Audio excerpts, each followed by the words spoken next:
the stream.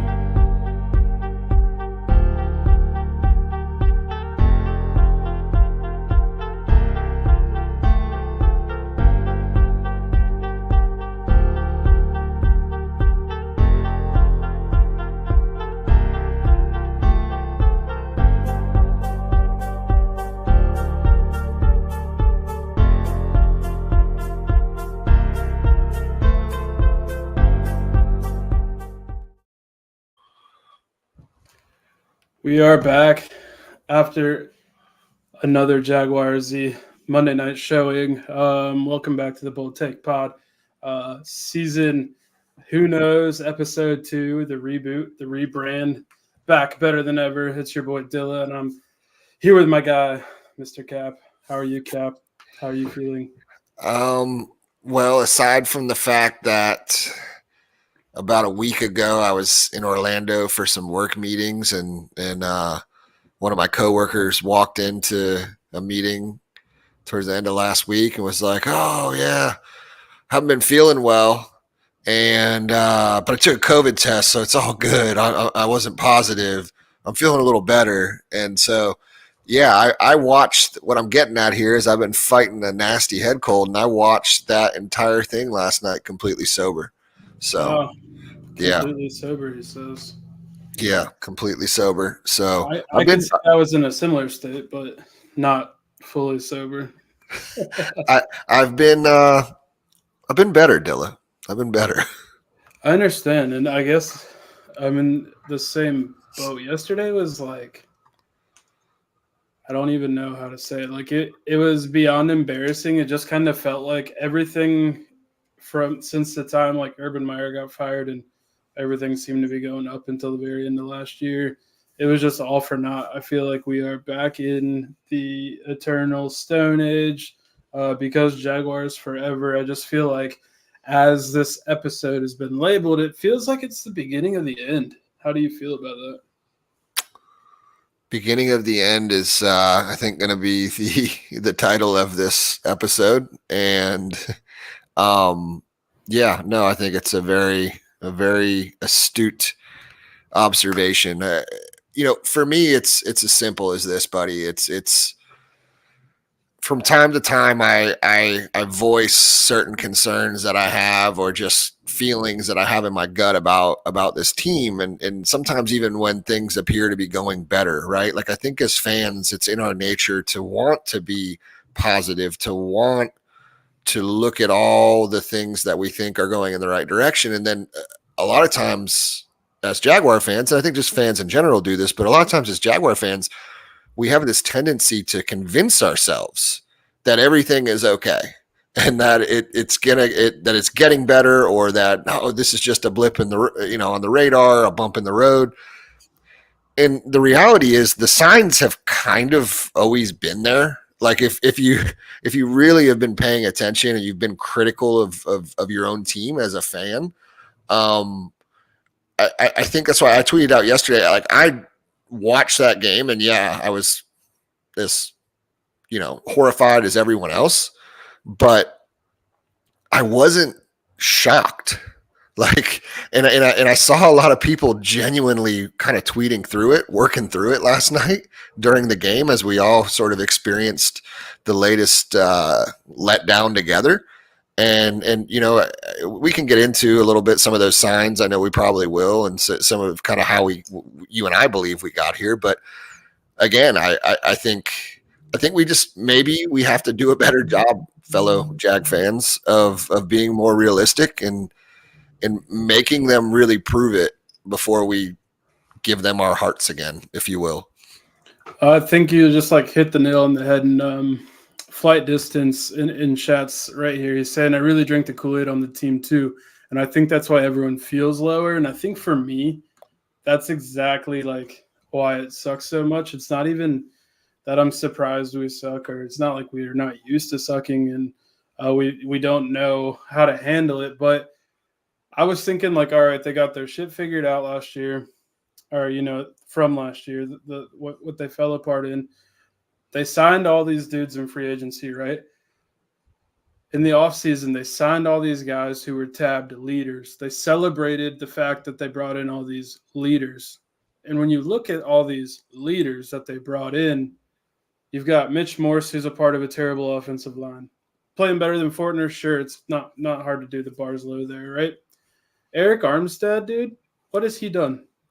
He got a sack against Miami, but since then, what has he done? I saw him get absolutely destroyed late in the game for no reason, just because he was dogging it.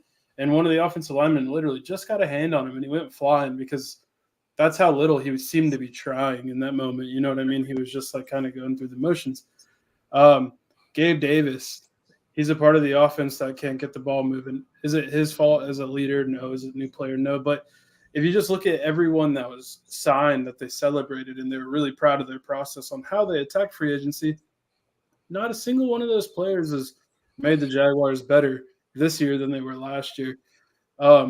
And I think, too, that just kind of shows you whether it's the GM's fault or the head coach's fault or the preparation's fault, they have a long way to go. It's not like it's one thing to fix and then, the season's going to be back where it's supposed to be. It's genuinely feels like they're so scatterbrained, they're so disorganized from the top to the bottom that almost the only thing that could fix it is if you get a coaching change.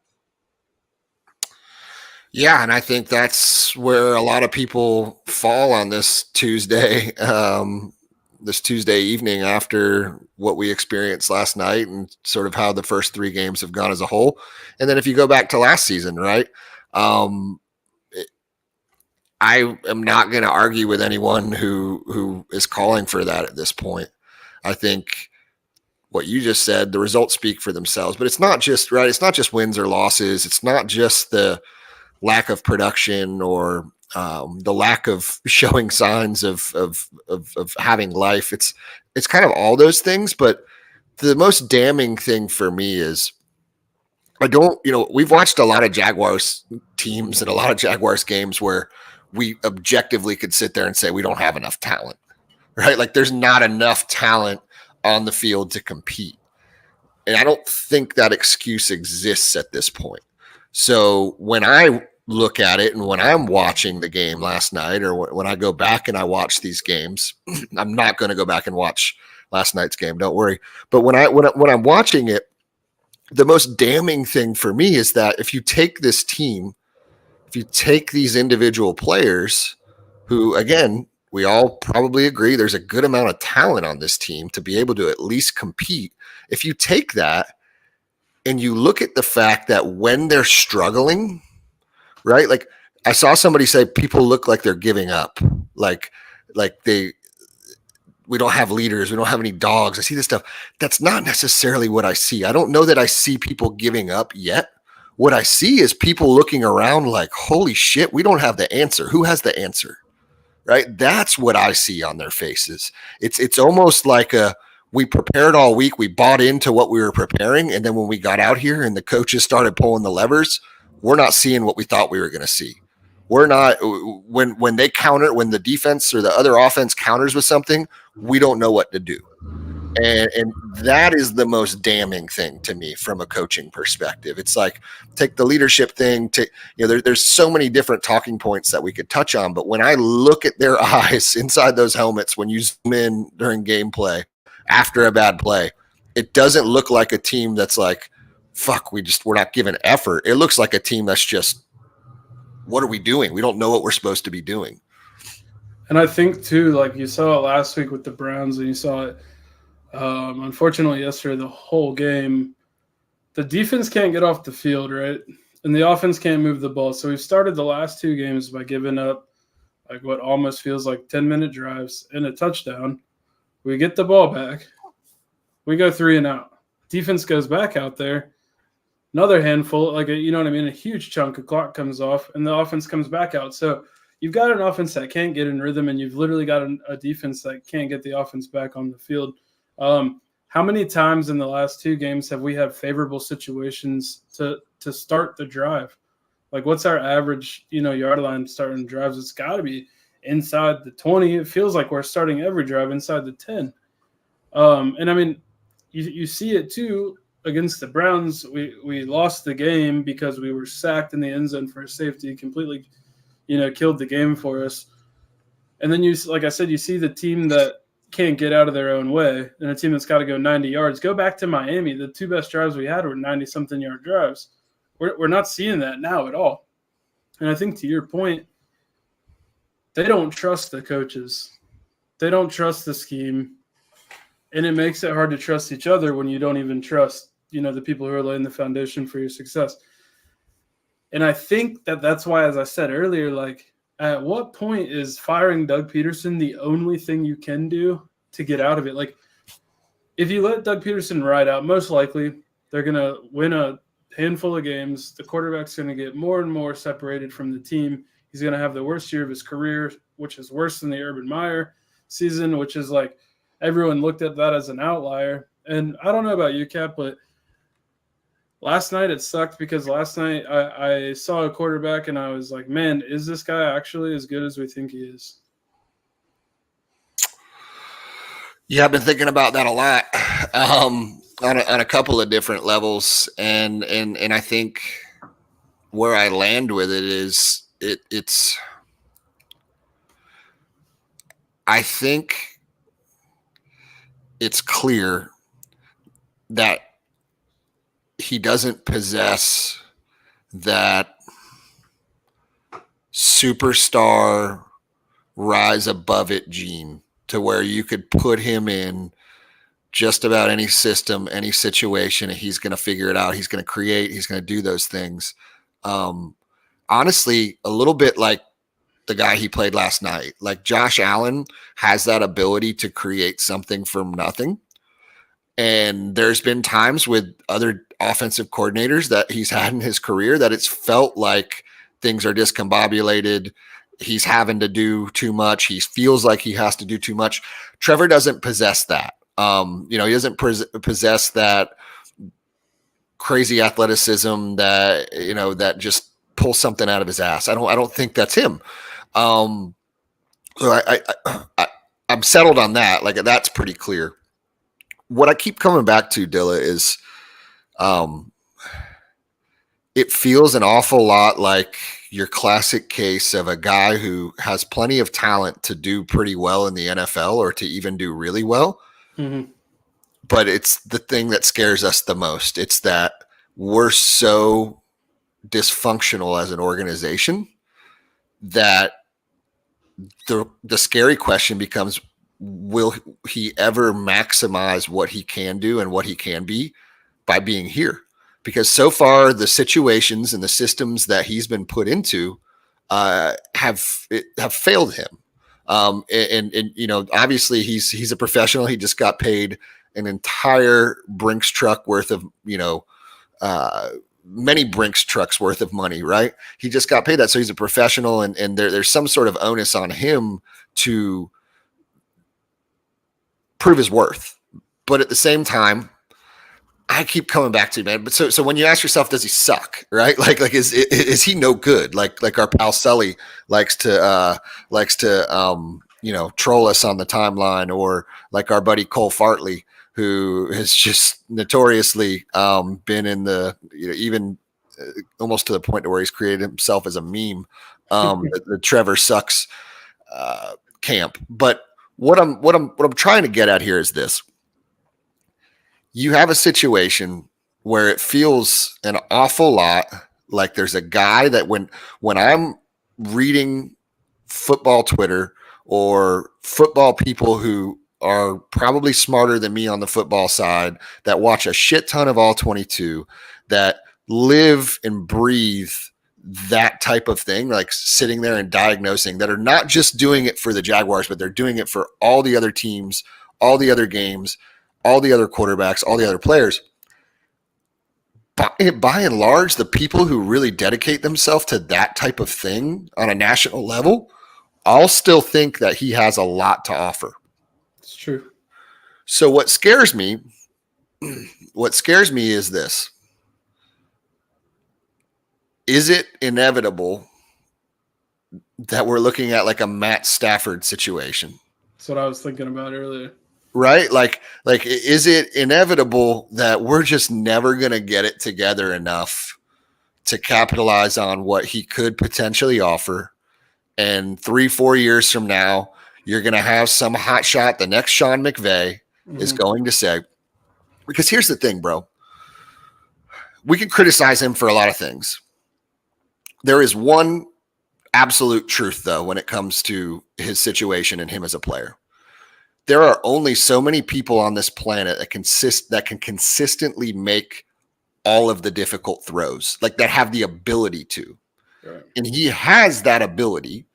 And not only does he have the ability, but he's shown that he can do it. So there's, at a certain point, the really, really smart coaches on the offensive side of the ball are going to say, just like they did with Matt Stafford, why did Sean McVay go after Matt Stafford? Do you remember, like, when it was everything that was going on with Jared Goff? They had just went to, I think, that NFC Championship or the Super Bowl, whatever it was, and they lost. They scored like 3 points or something. Right, and they lost. Yeah. And I remember what Sean McVay said. He said, the reason why I read an interview that he did after they did the trade. He said I felt like there's very few people that have the arm talent to be able to unlock everything we want to do in my offense. Right. And so when one became available, I went and got him. And so that's this afternoon. I spent a lot of time thinking about that. And it just feels like that's a very Trevor thing, because again, you go back to the fact that there are only so many people on this planet that can do what he can do. And at some point, so then it begs the question, right? Like, well, Cap, how the hell do we get that out of him? That's a Shad Khan discussion, right? Is Shad Khan going to find the right person who can take that ability and maximize it? Because thus far, it's pretty clear that he's 0 for 2. For sure. And I think the only way that would ever happen while Trevor Lawrence is here is whenever Doug Peterson gets fired, you have to fire Trent Baalke too. You got to clean sweep it. And you got to bring in one of these young guys who are hip to it on offense, that in the same way Sean McVay went out and got Matt Stafford, someone who can make all the throws. You get that offensive mind who can envision that and go out. And you hire him, and you stay away from fucking Bill Belichick. I'm already like losing my mind to like how much like where there's smoke, there's fire. That seems like that went from like retweet like that DTWD originals thing I made this summer of Bill Belichick and the cutoff to like Albert Breer is talking about it being a possibility today. That's not good. The Jaguars don't need they already tried to go the old championship route with Urban Meyer. Now, albeit Bill Belichick did it in the NFL, but from everything we can see, Bill Belichick did it in the NFL because he had Tom Brady. They were process guys, but Tom Brady's the reason why the process worked over and over and over again. And I think what comes with Bill too is like he gets he's the GM team builder. Now maybe if they got him in like a capacity where he's like an EVP and he's the person who hires the head coach and he's the person who maybe has a say in who the GM is, as long as he's the one just pulling those triggers and not, day-to-day 100% controlling the team. I think that's the only way we're going to see success, like with Trevor Lawrence, because if you look at him last night, now I'm not as like fully bought in as everybody else, like seeing ghosts in the terms of like ETN. ETN was where he shouldn't have been. And he saw there was a person flash over his shoulder and he tried to bail out. I don't necessarily think he was seeing ghosts. I think he thought ETN was on the Bills because why wouldn't he? If the Bills lived in the backfield, I think they had like 22 pressures. Why wouldn't he have thought, you know what I mean, that person who's in the wrong spot wasn't a Bills player. It was behind him like that. I don't necessarily like buy into the full rhetoric of like he's cooked. He's like the outlook on the year is completely washed, but that throw that he made yesterday over Brian Thomas's head that got picked off was the worst throw since his rookie year. And that was the one for me that really kind of like hit me in the, oh shit, here we go again. Yeah. I mean, it's fair. Look, I watched that and I saw people's reaction on Twitter because, again, on this show, we don't acknowledge Elon Musk and the stupid rebrand to X. So we'll forever call it Twitter. And and it was all justified. I mean, I don't know about our pal Dalt Dixon. I don't know if his critiques are necessarily justified, but we'll let that slide since he's a diehard FSU fan. He's having a rough year, but look, the jury's out.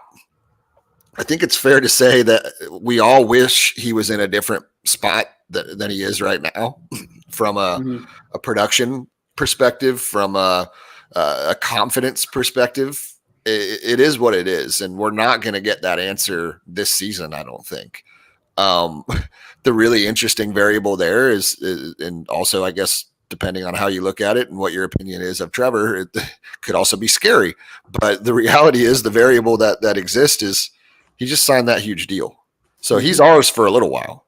And if they do move on from Doug, then that's going to be a big piece of that search. Now, you and I both know that he wasn't necessarily super consulted or involved in the last hiring decision.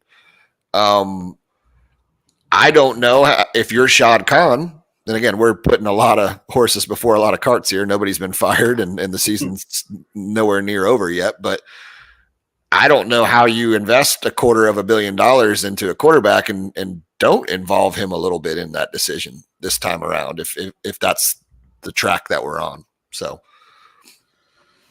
yeah, I agree with you fully there. But again, like, if he's coming off this season, say he continues this trend, right?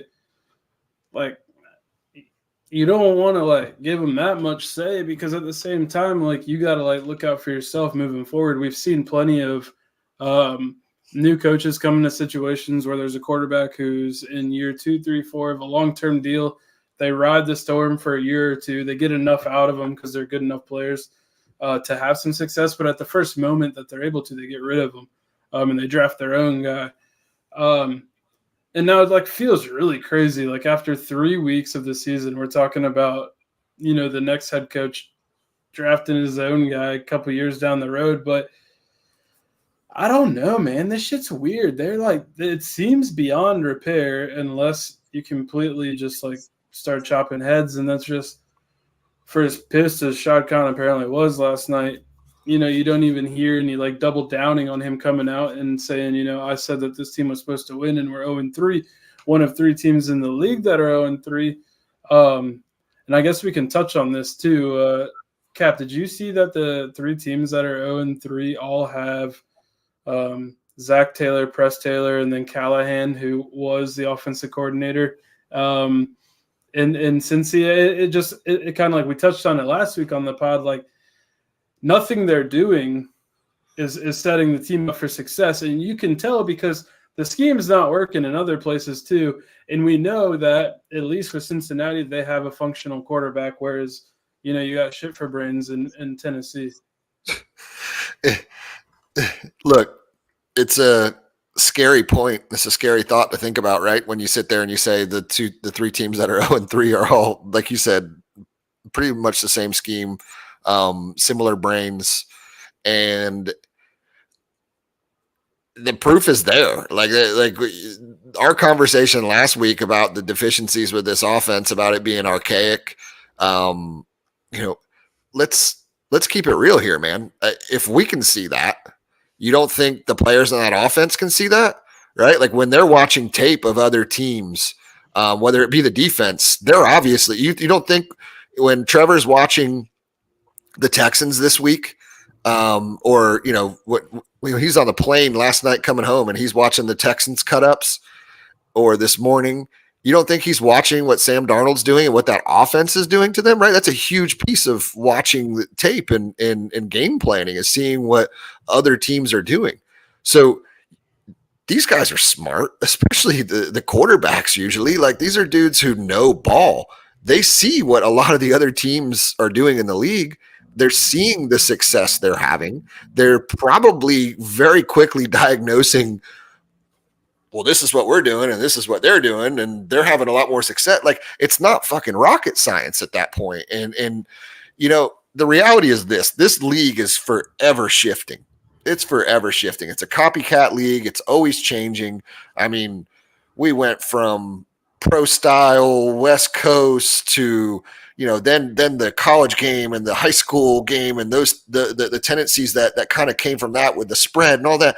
And it's like the people who have longevity in this league are able to be chameleons to a degree, right? We talked about that last week and it just, Doug doesn't strike that type, like nothing that Doug has done since he's gotten here, especially the last 2 seasons. When you go back and you look at the X's and O's and you look at the actual game tape, nothing that they're doing makes you feel like they're staying on the cutting edge of anything. No, and I couldn't agree more. Did you happen to see the cut up by Ben Solak today? I did. Yeah, so for the folks who didn't, the Jaguars and the Bills ran the same exact play with a little bit of variation. And the difference in the play was, one, the Bills scored a touchdown on it, and the Jaguars threw an incomplete pass that maybe should have been a touchdown, but the running back didn't turn his head around, never saw the ball. But the different variation of the play was when the Bills ran it, the tight end for the Bills, I think it was Matt Collins, came in motion. Maybe he's a big receiver. He was on kind of in the slot on the left side of the quarterback. And when Josh Allen snapped the ball, he ran a quick slant route and he jammed the linebacker to allow the wheel route, like the running back, whatever that route's called, to open up. You got a ton of room, and that's why when we saw it, the running back was wide open. And when the Jaguars ran the play, Brenton Strange was already on the left side in the slot, so there was no motion, as the Jaguars often use no motion. And then when Brenton Strange ran his route, he completely whiffed on the linebacker. But it wasn't that he whiffed in the sense of like he knew what he was supposed to do and he whiffed. It didn't look like he was taught to make that play. So you can see like a successful team has the concept and it works. And then you see the Jaguars run a play. It's either a blown assignment or they're just completely not taught. And ETN was probably open enough to make the play, but the linebacker was in good coverage, whereas the good team had no one close to the ball. And that's just like one simple example of where the Jaguars don't do themselves any favor on offense. And when you see people who played the game and coached the game at a professional level, like Nate Tice, say stuff like, I don't know why I believed that Doug Peterson would turn it around. This is the same thing he did in Philly. Those guys see the game completely different than you and I do. In my opinion, they're like, I'll never watch a game of football the way they do it. I played in a Madden league with Nate Tice and would talk to him while he was running like RPO against me. And it's just like a completely different level of football that they understand. But when it's people like that who are also saying it, the people who are genuinely like football smart, like they wake up, eat, breathe football, like they talk X's and O's all day. And they're the people that you kind of trust in the media when they're saying that stuff. There's really no reason for me to believe it changes. And again, what do they lose by firing him now? I think it was Travis Holmes, which shout out to Travis Holmes. If you guys don't follow him, I tweeted that out the other day.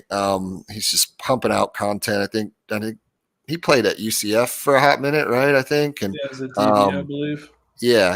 And he's just working over there with Big Cat Country and a lot of the other people who are just churning Jaguars content out. So if you don't follow him, maybe we'll have him on the pod at some point, but go follow him. He's a big Jag fan as well, not just out there turning on content. But, I think he made the point, like, he's scared if they were to fire people now or make the nuclear move right now, that best case scenario, you get a guy like maybe Mike McCoy comes in. He just says, Trevor, what do you want to do? And they build out, a shell of a slightly different offense, essentially, and they roll with that and they build upon it over the year. Well, say they end up winning 8 or 9 games. He basically was making the point of like Antonio Pierce, right? Which you're going nowhere at that point. I said, well, what if we're really thinking about it critically? Then the issue isn't that might happen. Say they win a bunch of games. The issue then becomes you have to have the owner in place that understands that's fool's gold, right? Like that's fool's gold. Hey, that was great. I know I feel a lot better about this roster because they actually went out and performed and competed, but this isn't long term. We need to pull the plug. We need to do what Shad has not really ever done, and that's a complete nuclear reset. And so I don't know. I'm not scared of it, but I also think at the same time, Dilla, he's not going to do it. Now, if they go get boat race this weekend and they lose by 3 touchdowns or more again, maybe. But because it's a division game too. But I feel what you're saying. Like it really does seem unlikely.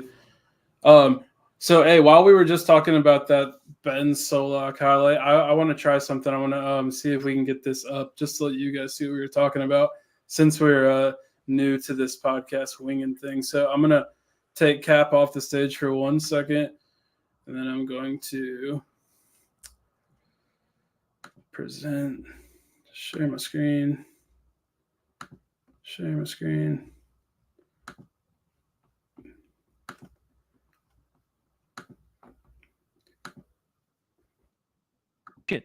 Oh, and now he's coming back, right? And this is just kind of Joe Brady does this. I hope you guys can see this. Get coverage indicators, right? He's pretty much motioning like every play Brady is. And we're just seeing the backer follow the back. Great. So we know it's man coverage. Design-wise, we want to get James Cook on the rail route here. And we're going to get him there, man coverage with Devin Lloyd, because we're going to run just a little traffic jam, little pick route right there from Matt Collins, right? Down here, this is a little zone beating, whatever. But man coverage is what we want to the top. And it's a smart idea from the Bills because this is Monteric Brown. He's not usually a starter. He's got to start outside corner. He's clearly pressed up. Like, we think we can take advantage of his lack of experience, right? He's not going to see this coming out of the backfield. We think we can get Devin Lloyd in the traffic jam. Nice, easy completion on 1st and 10. It's exactly what happens, right? Snap the football. Beautiful traffic jam, right? Matt Collins gets in the backer's way without actually contacting the backer. It's even like a worse traffic jam than they usually are. So James Cook catches this, and they can turn upfield, almost a 20-yard gain. Beautifully executed. Now, here's the Jaguars version of that play. All right, 2nd and 9. This is their first drive near the red zone, right, with the 23-yard line, and they're going to dial up a play for ETN on the rail route. And to the backside here, this should be a little collision from Brenton Strange. It should be a traffic jam by the young tight end, just like we saw Matt Collins do. Front side, this is stick nod. We get a little return. We get a clear out route, whatever. Weak safety is going to be the guy that Trevor's looking at pre-snap, right? We don't do any pre-snap motion, bells and whistles nonsense. We're just going to read this out straight.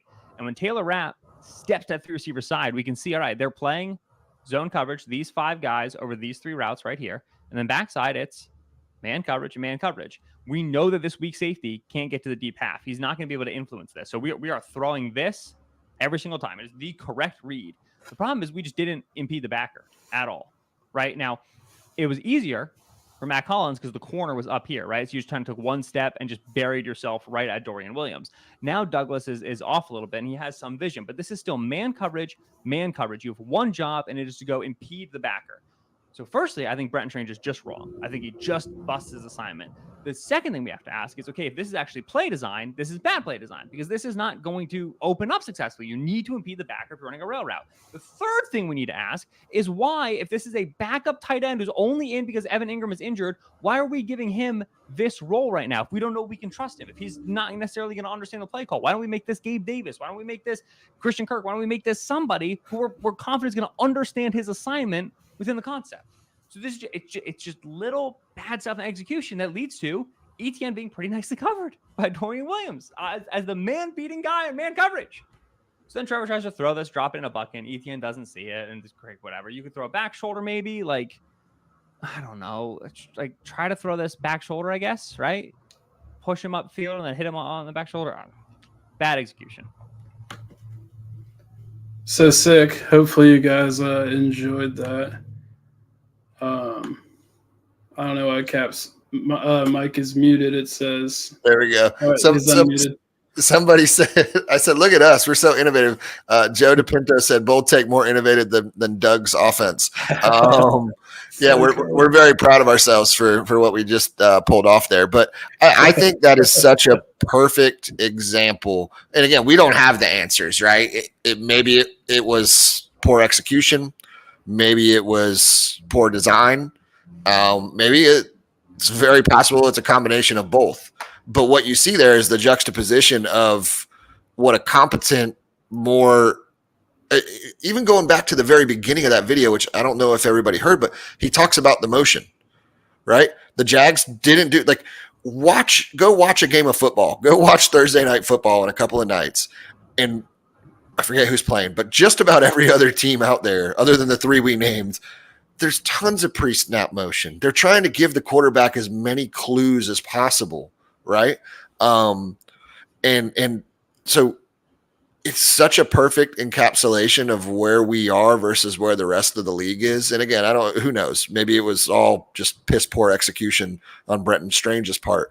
But I saw a few people in the chat said, hey, at a certain point, that's coaching, right? Like if that's the linchpin for that whole play, and that's a similar play that a lot of other teams are playing and they're executing, if we can't seem to execute it, yeah, it's players, but at a certain point, it falls on coaching too, Dilla.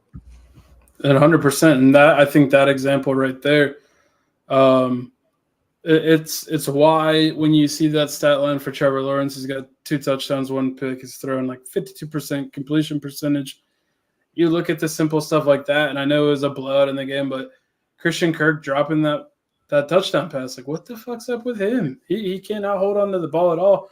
And then I also kind of like, what's the saying? Like, I get the ick, or I got the ick. Like, Christian Kirk kind of gives me the ick. Like, we were getting our asses whooped, and he, like, caught a couple first downs, and he was getting up celebrating and shit. And I'm just like, dog, like, what are you doing?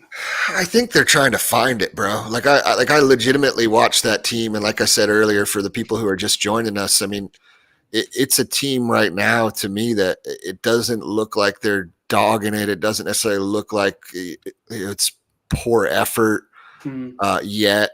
It looks, like I said, a lot more like just a bunch of guys who are dumbfounded. Like, we prepared, we're coming with this game plan. The coach, it looks like guys who don't have faith in the game plan anymore, right? They've been punched in the mouth 2.5, 3 times already this season. They're not dumb. They see what these other teams are doing to the same teams they're playing, and they're searching for answers. And I think, what's really tough about the situation they find themselves in, both coaches and players, is you have to be able to figure out how you generate some positive momentum and some positive energy. And so, yeah, I feel you on that. Ordinarily, that kind of stuff sort of pisses me off too. But when I see a guy like Christian doing that, it almost feels like he's just trying to get something going, bro. And that could be like fair. That's probably a really level-headed take, whereas I'm just like, bro, catch the fucking ball, and then maybe we could celebrate later in the game. And he's like, he is, one of the older guys on the team, so I can see that. But man, it's just like, I don't know. I'm usually, like you guys know, I'm like, I try and stay like positive, optimistic for as long as I can. But dude, it's like 2 weeks, 3 weeks into the year, and it just, I don't like let's fucking, all right, let's completely ignore this game where we shit ourselves. Let's look into next week, the Buffalo Bills, right? Like, what do you expect to happen next week? Or sorry, not the Buffalo Bills, the Houston Texans. Excuse me, before we get into that, because that's a whole nother conversation. Fair. A couple of things in the chat. The homie Raising Cane, he makes a point. He says, I think we can now say that the 1-5 finish last season was not just injuries. And that takes me back to something I put in our group text earlier, Dilla, where I said, I think it was our homie Jimbo was talking about just how bad this is, and how it could go bad so quickly, right? You had the one good season. And what I said to the boys earlier was like, look, I think it's actually, like, if we sit here and try and objectively look at it, it's pretty simple, right? Like, that season was a lot like our 2017 season, in the sense that there wasn't a lot of what you, from an output perspective, there's not a lot when you go back and you think about it and you look at it that should have made you feel like what we're doing right now is transferable into the long-term future. And, the offense that season, I think we tried to chop it up to, when they were inconsistent at times for long stretches, we tried to chop it up to, hey, it's first year in a system. Trevor's still just trying to get used to freaking a normal adult coaching him rather than Urban Meyer, right? Like, all those excuses. But at the end of the day, it felt like we capitalized on a weak division, on a situation where the Titans had a bunch of injuries at the end of the season and we just caught lightning in a bottle, right? Because when you go into last season in 2023, that was the most uncomfortable I've ever felt with the Jags being 5 games over 500. When they were sitting there at 8-3, I was just like, I remember telling myself, Cap, just enjoy it. They don't ever win. Who cares how they're winning? But like when you look at it as a full picture, 2022, 2023 and the collapse, and then the way they've started right now, it's pretty clear, man, that when you see the look on these players' faces, they're probably thinking the same thing. They're not buying what Doug's selling anymore. They're not buying what press is selling anymore. And you can't blame them. That's kind of like the whole gist of, I think, where we're all at right now is no one trusts anyone, let alone themselves. They don't have any foundation for success. Like, they have no idea what's going on. And it makes me like, I mean, are you looking forward to the game this Sunday? I could go. No, I was. I mean, to be honest with you, bro, I for those that listened to the pod last week, I think I was probably after that game last week. I think I was probably where a lot of people are right now. So maybe that's why last night was a little bit easier for me. Fair. Yeah, I wasn't excited at all about yesterday. I was prior to the game, and then I honestly wasn't that shocked by how it went. To touch on one other thing really quick before we talk about next week. Sorry, there's a couple other things that I wanted to get to. I don't know what the fuck's going on with Ryan Nielsen. Like I have no clue. Like I felt like I did so much just reading about and asking people who are smarter than me about him and listening to people who are smarter than me about him. And I can't wrap my head around what we're trying to do on defense with the personnel that we have. And then probably even the most maddening thing to me, bro, is, and I tweeted about this about 73 times last night, and I started tweeting about it during the Cleveland game. There is literally nothing going right with their defensive front. Josh Hines-Allen, our franchise player, just got paid. By all accounts, tremendous human being, fantastic football player. No clue why he gained so much weight in the offseason, right? When you look at successful 4-3 teams, 4-man fronts, you don't need both of your ends to look like a 3 technique. You already have that with Trayvon. He's great against the run. Josh was great against the run when he was 20 pounds lighter. He just looks so slow. And here's where it impacts us the most. Trayvon is not – he's more twitchy than fast, right? Like he's twitchy for a guy his size. I don't even know if that's the right word, but bro, it looked like a bunch of obese grizzly bears trying to chase a fucking cheetah last night. Like it was so maddening. And the last thing I'll say about this, and we'll take some comments about it. And obviously you can jump in and pile on these assholes, but who the fuck signed Eric Armstead to only play edge? It's the dumbest shit. When they said it, I didn't even believe him because I'm dumb and gave him the benefit of the doubt. I was like, there's no way. They're just covering for their lack of edge. And I was fucking wrong, dude. He's out there doing absolutely nothing. Josh Allen looks like he eats at fucking Whataburger every night. I just don't understand. Like, I mean, 52 is not getting into the push you hoped he was going to be getting now. You know what's ironic? 52 looks smaller. Yeah. 52 looks smaller and everybody else looks bigger. And he's probably just the same size. We just see everybody else next to him. It was so sad, man. It reminded me of the days of when we were rolling my boy Paul Spicer out there. 100% effort. For some of you younger cats, that might be kind of in your early days of watching the Jags. But Paul Spicer was a self-made freaking football player. And he possessed about as much athletic ability in him as our boy DJ Delphonic in the chat has. And It was effort. But bro, if that QB broke contain out on an edge and that QB was athletic at all, watching my boy Paul Spicer try and track down that QB was some of the most painful shit you could do on a Sunday. And throwback right there. that looked like our whole defensive line yesterday, bro. It was uncanny. I'm just like, I could do nothing but laugh. Like Little Cap was seriously sitting there. He's throwing shit at the TV. He's way too into it. He's way too into it. Yeah. And I feel so bad for him.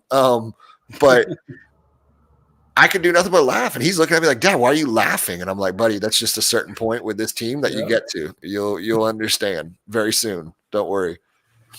God, dude. Poor Little Cap is just locked in on another level right now. And they're just not going to reward him for it at all. It's not right, man. It's not right. It's not. It's not. Shrapnel 55 said I did the same with my son down in Miami. Yeah, that was Lil Cap's real first actual Jags away game. Yep. He did Charlotte, but like first actual like away trip where he came and he did most everything that we did. And yeah, who would have thought that? I mean, how much better do you feel right now if ETN doesn't fumble though, and we're 1-2 instead of 0-3? Slightly better. Honestly, dude, like if ETN doesn't fumble, I think we're 2-1. I think we probably get dick slapped yesterday either way, because the Bills are just kind of like a buzzsaw right now. They're early in the year. We're like stuck on man coverage, and Josh Allen's super successful historically against man coverage, and that's why the Jaguars were always his kryptonite, because that soft ass zone defense that we played that didn't work against anybody else fucked his brain up. Yep. And that's why like I was like, yeah, the Bills, like, we're their bogey team, but I don't think it's going to be like that this time around. And sure enough, it wasn't. And if we don't fumble that football, we're 2-1, and we're like, yeah, shit, we got to embarrass on Monday Night Football. Fuck Monday Night Football. Luckily, we got the Texans this week. But instead, we've been talking for 45 minutes about how we got to fire the head coach. The quarterback actually sucks. Everyone that we paid this offseason, if you think about it, we got Tyson Campbell's on IR. The quarterback looks like shit. Didn't Foye get a new deal? He's hurt. We signed Eric Armstead. He was supposed to help us out. Dog shit. Mitch Morse is a part of like, dude, you'd think that offensive line was on the border. They're so bad. That's a zinger. I just like, I don't like who on the team that they signed is actually good. The cornerback that no one thought was going to be good, Darby's like kind of solid. Like, I've been really pleased with Ronald Darby, actually, bordering on pleasantly surprised. I think at times before he got hurt, I was really excited about Jarian Jones. Yeah. And I think other than when he almost got decapitated, Tank Bigsby has looked like the most explosive player not named Brian Thomas Jr. on our team. Other than that, yeah, not a whole lot of good, buddy. I think it was Shrapnel. I just saw one come through. Shrapnel 55. So this has been on my mind heavy. Which, by the way, I got the High Haters shirt on. Love you, Blake Bortles, forever and ever. Shrapnel 55 said, Dilla Cap, is this the year we lose to the Colts at home? And boy, if that hasn't been what I've been thinking about heavy for probably the last, 5 or 6 days, because we're in the process of trying to plan for that tailgate right now. And what always happens, right? It happened all last week, Eric Dillard. Happened all last week. It's inevitable. You get the boys, Eric Dunn, trying to speak things into existence, and they lean heavy into the very few tendencies or advantages that we have as Jag fans. And it was, you saw a bunch of it. Oh, well, yeah, we played like shit the first 2 games, but it's the Bills, and we always play well against the Bills, and we're their bogey team, this and that. And it's going to be the same shit when it gets to the Colts, because they haven't won here since before Dilla was born.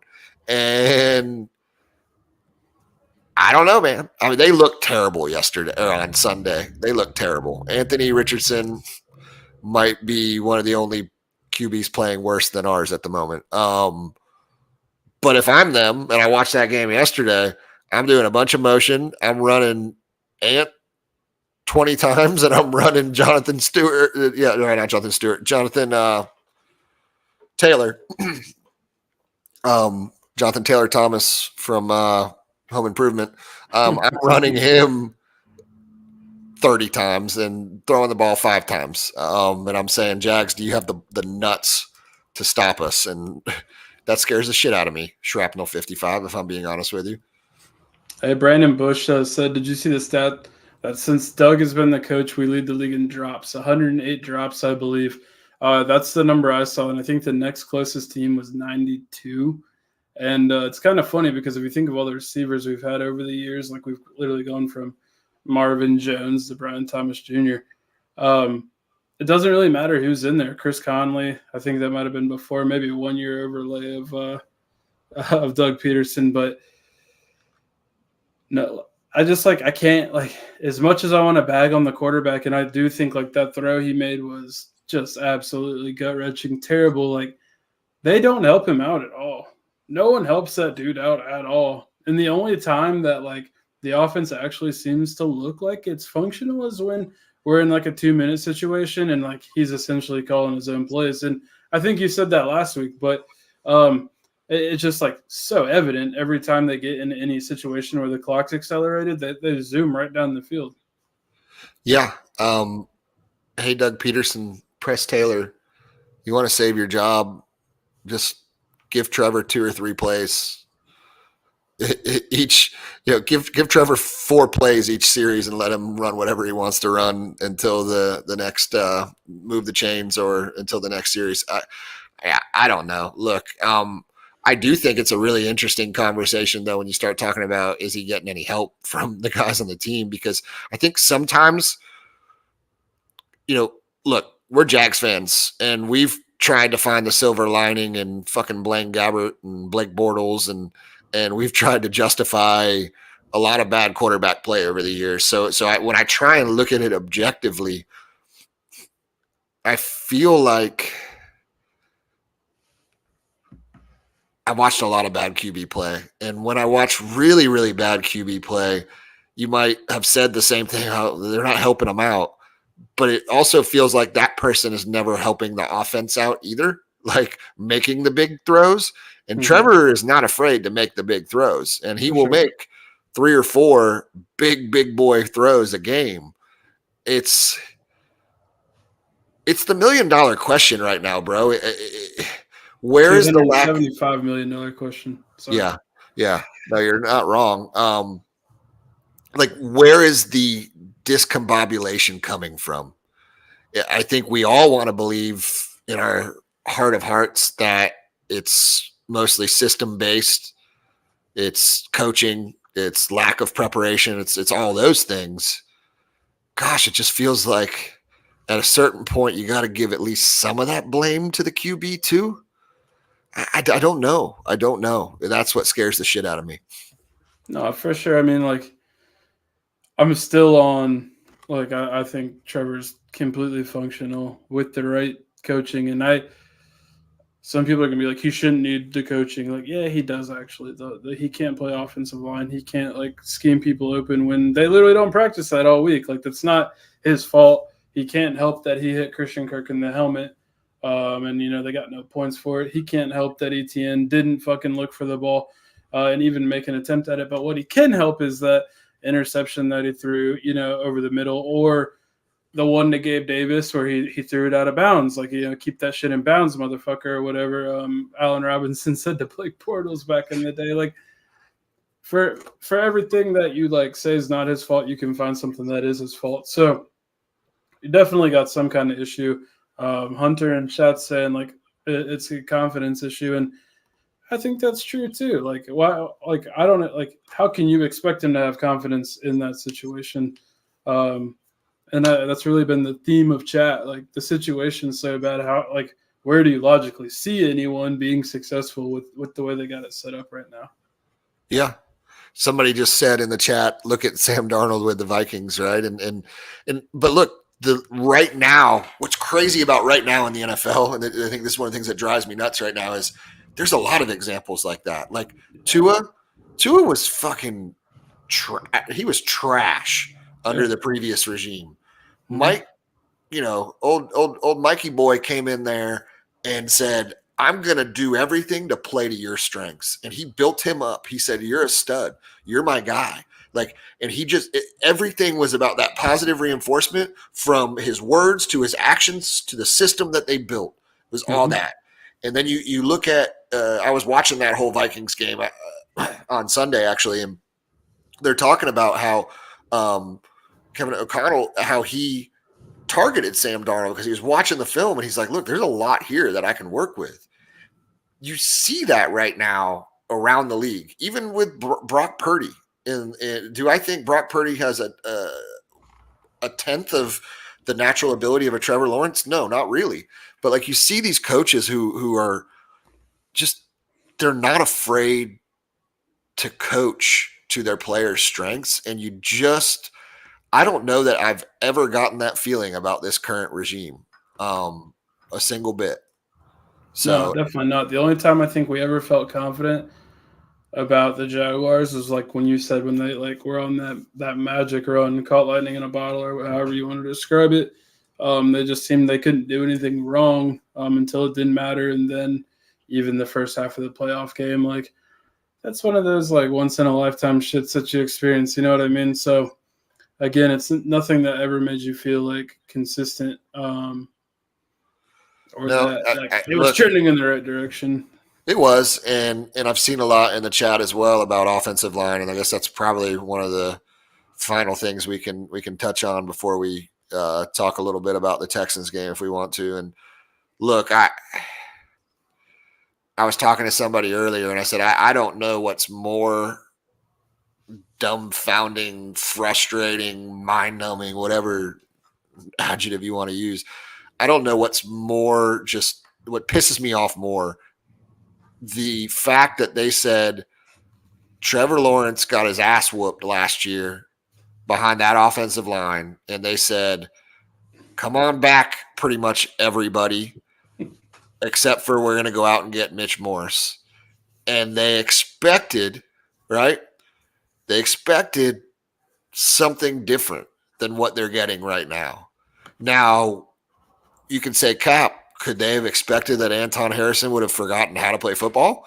No, I guess they couldn't have expected that. But if you're really being super, super critical of your process and self-scouting and looking at your deficiencies as a team, what fucking offensive lineman has your team developed in 3 years? None.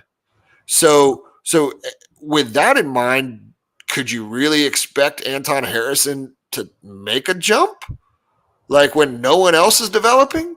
I'm a grown ass man with a couple different jobs, and I'm not one to necessarily hop on to a podcast or the internet and just scream from the mountaintops that somebody needs to be fired. But you can't convince me that when you look at our run scheme, with our run blocking scheme, when you look at the development of the players, when you look at the performance of the offensive line, you can't convince me that Phil Rauscher deserves a job in the NFL. You can't convince me. And so I don't know what pisses me off more, that or whatever they thought they were doing with the defensive line. But those, honestly, man, this is the two reasons why I just have zero faith for the rest of the season. If you can't control either side of the line, the line of scrimmage on either side, there's very little hope to be had. No, I mean, that's like basic football. No matter what level of football you're playing, if you can't win in the trenches, you can't win the game. Dell said, runner big, aka Walker Little, showed his development last night. That is just a whole situation that I don't understand, man. I talked a little bit about him last week, but just he's got to just be biding his time for where he can get out of here. Oh, he definitely is confirmed coming from the Bull Take Pod. He cannot wait to get out of town. It doesn't matter. Literally, they could bench Cam Robinson and he could go on a tear. Only way he'd be staying in town is if they franchise tagged him. He cannot wait to get out of here. The way they've treated him, I guess, they've literally never given him a chance. When we went to the playoffs, he had a really solid 4-run game. Cam came back from the suspension, and they were like, Cam, you're back in there. Even though He wasn't playing bad. They played him at every position. He's gotten hurt for him a bunch of times. He's played hurt for him a bunch of times. And honestly, you can't blame him for him specifically. And honestly, they should get rid of Cam too. So next year, you're automatically in the tackle market. Like, we know for sure we're going to be in the tackle market because you got Anton Harrison. Hopefully he figures it out. But like you were saying, no one else has developed, so why should he? Luckily, he was as good as he was the first year. But it's just like, I don't know. Besides Brian Thomas Jr., like, what about the future is exciting? What about the future makes you feel good? What about the future makes you happy, makes you want to care? What about the future makes you think like, hey, this weekend might be our weekend? Nothing. There's nothing fun about it in a league that's built around parity. The Jaguars are always bad. It's disgusting. It all comes down to one thing, man. I mean, it's at the end of the day, it's leadership, and leadership starts at the top. Mm-hmm. And if you're void of leadership from a coaching perspective, I was talking about this the other day with one of my good friends, and Mike Tomlin, to me, is the most impressive coach of his generation because of the fact that when you look at what he does year in and year out with in some cases in the last 10 years, fairly inferior talent. Now, TJ Watt is a stud. And if you've got a game wrecking edge player, that's it's a lot more than we've had in Duval in years past. But he's just unflappable is what I'm getting at. Like, not even just from like his production, just leadership. You look at his post game press conferences and you put that up against what Doug is putting out into the universe, or Mike Mularkey, or other coaches that we've had, Doug Marone, whatever it is, that man personifies leadership.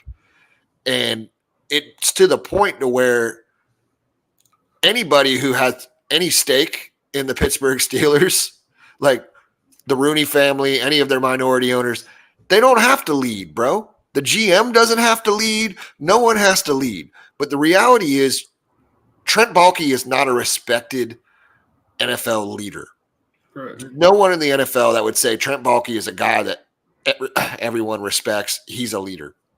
So you don't have it from your GM position.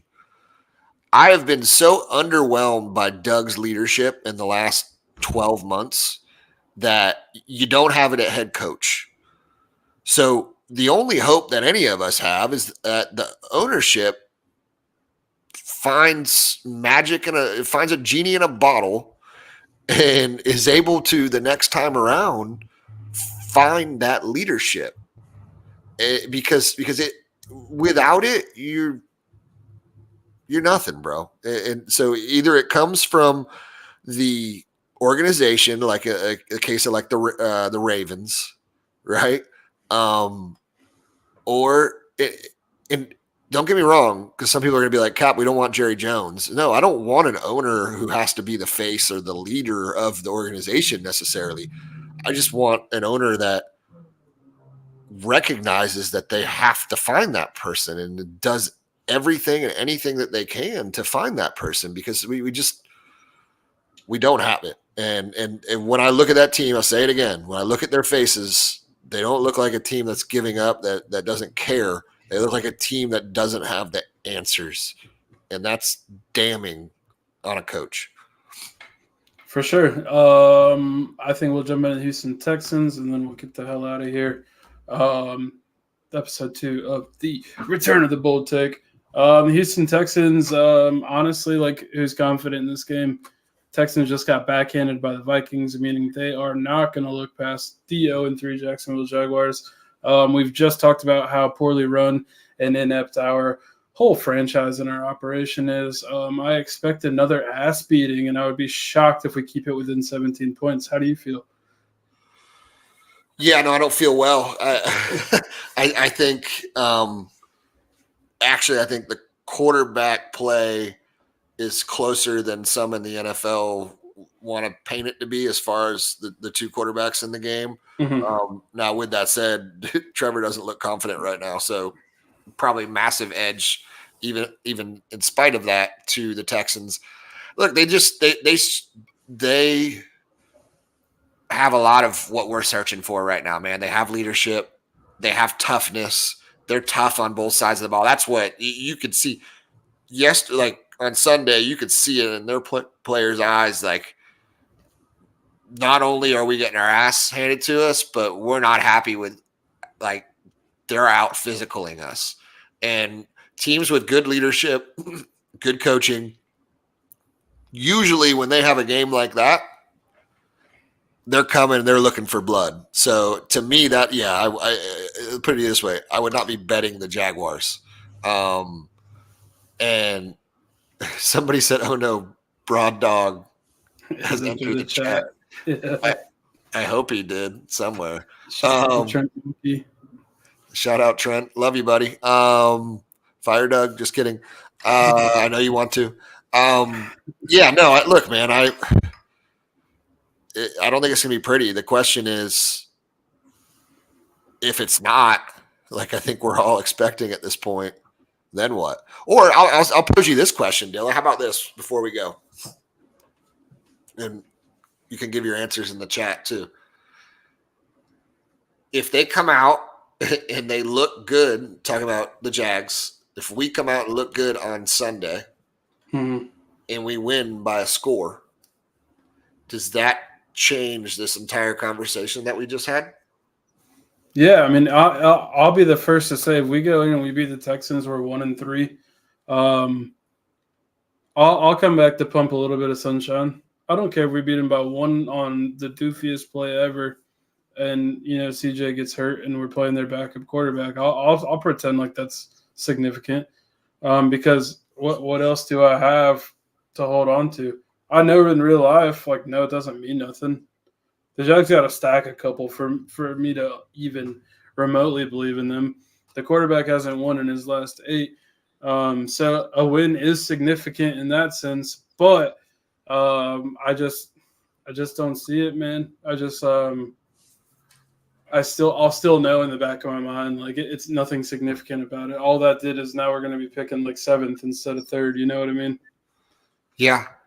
I saw somebody tweet earlier that if we win on Sunday, technically we'd only be like one game out for the division or something. And so, look, man, we're fans. We want, especially only 3 weeks into the season, we want to find some modicum of reason to, to have some hope.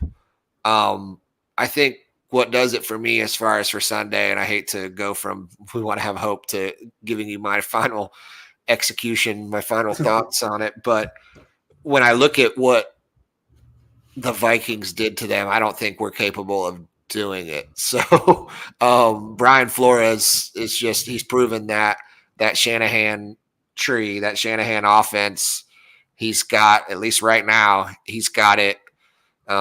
He puts them in a blender, and both with the personnel we're going to be bringing and the scheme, I don't have a lot of hope on that side of the ball. So I think the only way we win is kind of how we won last time, where we score a good amount of points and, we make a couple of key stops here and there. But I'll tell you this much. I'm just fucking glad it's not at home. Oh, dude, tell me about it. I'm just glad it's not at home. Rusty said, "I've been to every Texans Jags game in Houston since 2000. We're going to lose." Clay said, shout out to Clay as well. He said, "As a Jags fan in Houston who's never missed a game here, believe we're like 4-13 in the last 17 years in Houston." Brutal, dude. I'll be happy if we score a touchdown. Listen, if it's any worse than when we were all there for Trevor's first game in the Urban, if it's any worse than that, then fire everyone, and I'll be the first one on here saying that. So, well, boys, ladies and gents, it's been fun. I love this new format. Hopefully you guys do too. Oh, happy birthday, Cap. Yeah, that's in like 2 hours. Thank you, buddy. Yeah, no, I'm really digging this format, being able to do it live and have people interact. It's pretty rad. So hopefully you guys are enjoying it too. For sure, guys. Thanks for coming to chill. Like we said, second episode. I'm super enjoying this format too. If we can do more of that like video cut up shit and let people who know what they're talking about get a couple minutes episode, that'd be super sick. So hope you guys enjoyed that. Hopefully y'all could hear it. I don't know if you could hear it. I know people said they could see it. Tomorrow's Cap's birthday. Make sure you guys wish him a happy birthday. He's turning 40 again. Again, yeah. Again, you like that? Shout out to my dog, 41 years old, looking better than ever. I don't know about that part, but yeah. Probably won't talk to you in person tomorrow, but I will definitely text you. But I love you, big dog. Appreciate you, man. Yeah, love you too, dog. Yeah, and you know who else I love? I love JB. Baby. Yeah, love you, JB. Peace, All right, guys. chat. We'll see y'all Have a next good night. time. Peace. Later.